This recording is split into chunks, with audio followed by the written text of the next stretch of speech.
Berikut merupakan artikel yang kami pilih. Kami membaca dan merasakan bahawa topik ini sangat menarik untuk dibahaskan. Berdasarkan artikel ini, terdapat 3 perkakas bioinformatik iaitu phage display, molecular docking dan reverse vaccinology. Kami memilih untuk menerangkan berkaitan reverse vaccinology atau vaksinologi berbalik. Ianya merupakan salah satu pendekatan terkini menggunakan teknologi dalam membangunkan vaksin.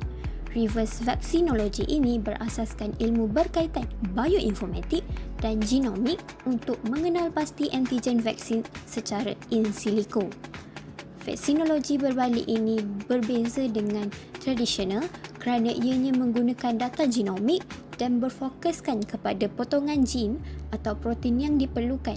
Hal ini dapat mempercepatkan proses pembuatan tanpa perlu menghabiskan waktu dan tenaga untuk kultur dan uji patogen secara langsung.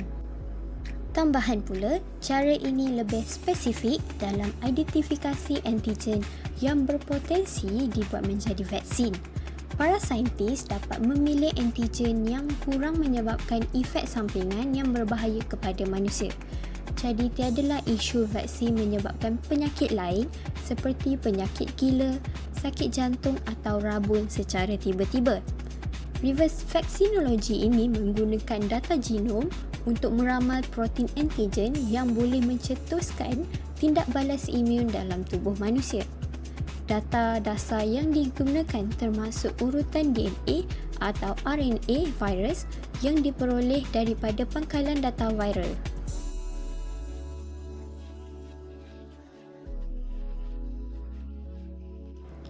Penjujukan genom patogen. Sampel patogen diambil untuk dianalisis. DNA atau RNA akan diekstrasi, kemudian proses jujukan atau sequencing akan dilakukan menggunakan single sequencing atau next generation sequencing atau nanopore sequencing. Susunan lengkap DNA atau RNA akan terhasil. Seterusnya, data yang diperolehi akan dianalisis untuk mengenal pasti gen-gen patogen yang berpotensi menjadi antigen. Antara ciri-ciri utama pemilihan protein adalah protein di bahagian permukaan patogen, kerana protein itu lebih mudah dikenal pasti oleh sel-sel imun.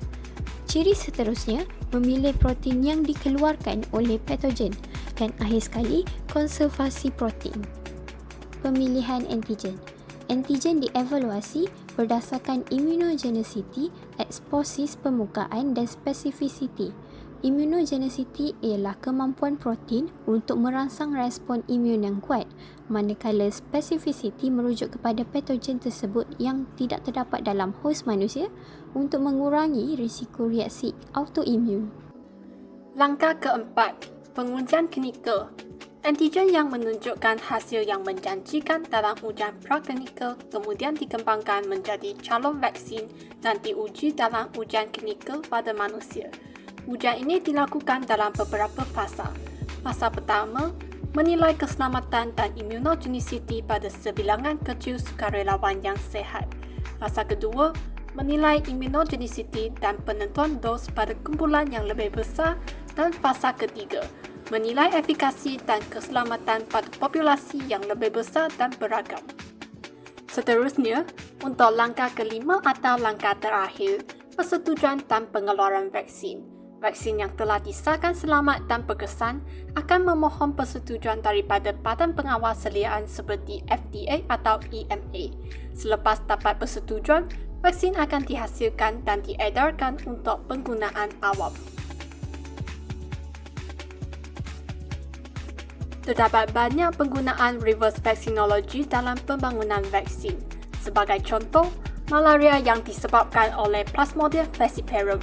Antigen seperti protein circulosporozoid (CSP) dapat dikenal pasti dan digunakan dalam pembangunan vaksin malaria. Kebaikan reverse vaccinology. Reverse vaccinology adalah pantas dan efisien. Menggunakan data genomik untuk mengenal pasti antigen dengan cepat dan tepat melalui bioinformatik. Ia berkesan untuk pelbagai patogen seperti bakteria, virus dan parasit, serta mengurangkan kebergantungan kepada kaedah tradisional yang memakan masa dan kos tinggi. Kaedah ini juga mempermudahkan pembangunan vaksin untuk penyakit yang sukar diatasi dengan kaedah konvensional. Namun, reverse vaccinology juga mempunyai kekurangan.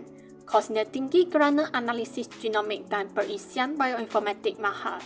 Ia juga memerlukan kemahiran khusus dalam bioinformatik dan genomik yang mungkin tidak tersedia di semua magma. Data genomik yang besar dan kompleks juga sukar dianalisis dengan tepat. Selain itu, tidak semua antigen yang dikenal pasti akan menghasilkan tindak balas imun yang efektif.